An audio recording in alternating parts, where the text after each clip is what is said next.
Assalamualaikum warahmatullahi wabarakatuh.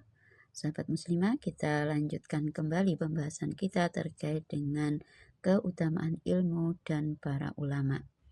Al-Fudail bin Iyad berkata, alimun mu'allimun yud'a kabirun fi malakutis sama. Ulama yang mengajar disebut orang besar di kerajaan langit. Nah, kemudian Sufyan bin Uyainah juga menyampaikan, arfa'un nasi 'indallahi manzilatan man kana bainallahi wa baina ibadihi wa hum al-anbiya'u wal ulama'u.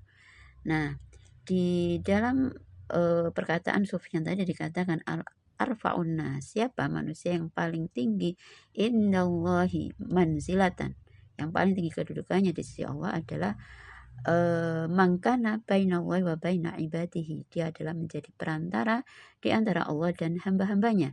Siapa mereka? Hum al-anbiya wal ulama, mereka adalah para nabi dan para ulama. Jadi sahabat muslimah, kita bisa lihat dari perkataan dua perawi hadis ini bahwasanya ada keutamaan dari para ulama itu, mereka yang mengajarkan ilmu itu mendapatkan kedudukan di sisi Allah. Dan ini harusnya menjadi sebuah dorongan bagi kita untuk menjadi orang-orang yang menguasai ilmu, mendalami ilmu, sehingga mendapatkan derajat sebagai orang alim. Hanya saja sahabat muslimah sekalian, siapa sebenarnya orang alim yang banyak mendapatkan pujian itu? Tentu bukan sembarang orang alim. Maka di dalam hadis yang diriwayatkan oleh At-Tirmidzi disampaikan Rasulullah SAW bersabda, man talabal ilma liyumariya bihi subaha aw yukasira bil ulama aw yasrifa bihi wujuhan nasi ilaihi adkhalahu Allahu an-nar. Barang siapa itu talabal ilmi, barang siapa yang menuntut ilmu untuk mendebat orang bodoh, untuk menyaingi para ulama atau agar memalingkan wajah-wajah manusia kepadanya, maka niscaya Allah akan memasukkannya ke dalam api neraka. Na'udzubillah min dzalik.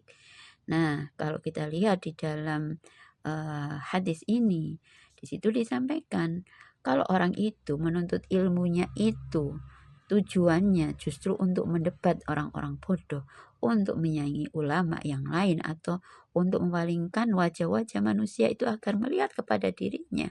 Jadi untuk kebanggaan semacam itu, maka di situ Allah mengancam dengan adkhalahullahu naro. Na'udzubillah min dzalik.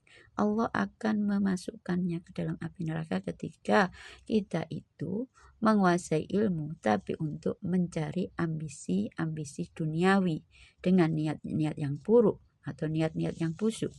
Kita juga bisa lihat di riwayat yang lain yang juga diriwayatkan oleh At-Tirmidzi, man ta'alamal ilma li ghairillahi aw arada bihi ghaira wajhillah falyatabawwa maq'adahu minan nar. Man ta'alama, barang siapa yang dia itu mempelajari ilmu yang itu li ghairillah, karena untuk bukan karena lillah tapi karena selain Allah, atau menginginkan selain gitu ya, arada bi ghairi wajhillah, bukan dalam rangka menginginkan wajah Allah, menginginkan keridhaan dari Allah, maka Allah pun mengancam melalui lisan Rasulnya dengan fal yatabawwa maq'adahu minan nar, maka silahkan menempati tempat duduknya di neraka. Na'udzubillah min dzalik. Kemudian ada satu lagi sabda Rasulullah yang diriwayatkan oleh Abu Dawud, bahwasanya man ta'allama ilman mimma yubtagha bihi wajhullahi la yata'allamahu illa liyusiba bihi aradan minad dunya lam yajid arfal jannati yaumal qiyamah. Naudzubillah min dzalik ya. Ngeri banget ini sebenarnya hadis-hadisnya ini terkait dengan orang-orang yang tidak menggunakan ilmunya atau niatnya ketika dia itu mencari dan mendalami ilmu itu bukan karena Allah. Jadi kalau di dalam hadis yang diriwayatkan Abu Dawud ini, barang siapa yang dia itu mempelajari atau menuntut ilmu yang itu mimma yubtagha bihi wajhullah, yang itu tidak dia tuntut karena mengharap wajhullah, wajah Allah, bukan untuk dia dilihat oleh Allah, la yata'allamuhu, maka dia tidak mempelajarinya illa kecuali untuk liyusiba bihi aradan minad dunya, Jadi dia mempelajari itu kecuali untuk apa? Untuk mendapatkan yusibah arodan, bagian dari dunia. Nah, maka orang yang seperti ini maka disampaikan oleh Rasulullah yajid arfal jannah. Maka dia tidak mendapatkan bagian dari dunia itu. Dia tidak maksudnya dia tidak akan mendapatkan mencium aroma surga pada hari kiamat. Na'udzubillah min dzalik, sahabat muslimah. Ini sesuatu yang sangat mengerikan ya ketika kita itu mempelajari ilmu, ketika kita itu menguasai ilmu, terutama ilmu-ilmu keislaman. Kita mengkaji tafsir, kita mengkaji hadis, kita mengkaji balaghah dan sebagainya, ilmu-ilmu Islam itu, tapi kemudian kita justru menggunakannya untuk menyerang Islam sendiri.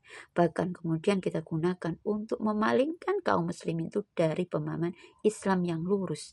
Ini luar biasa. Kita melihat fenomena hari ini adanya orang-orang yang mereka belajar di kampus-kampus keislaman, mereka menjadi ahli tafsir kah, ahli hadis kah, ahli sejarah Islam atau apapun, tapi kemudian mereka memutar balikkan kebenaran. Mereka kemudian menyelewengkan ayat-ayat itu pada penafsiran-penafsiran yang itu justru menjauhkan manusia dari ketaatan kepada Allah, menjadikan manusia justru merasa bahwasanya Islam itu adalah sempit, hanya sekedar mengatur urusan-urusan ruhiyah, urusan-urusan ibadah saja.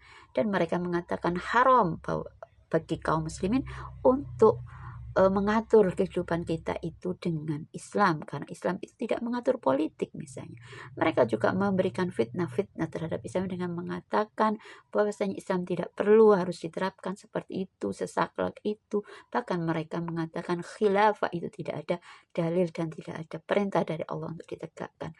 Nah, orang-orang yang seperti ini yang kemudian memutar balikkan nas, mereka menggunakan ilmu-ilmu mereka itu tidak dalam rangka mengajak manusia kepada ketaatan, maka kita sudah bisa dengar tadi Allah menjanjikan orang-orang yang semacam ini, apalagi kemudian mereka menyebarluaskan pemikiran-pemikiran sesatnya itu ke tengah manusia dalam rangka untuk mendapatkan kekayaan harta dan kedudukan, maka Allah di sini telah menjanjikan Allah akan menempatkan mereka dengan fal yatabawwa maq'adahu finnar. Na'udzubillah min dzalik.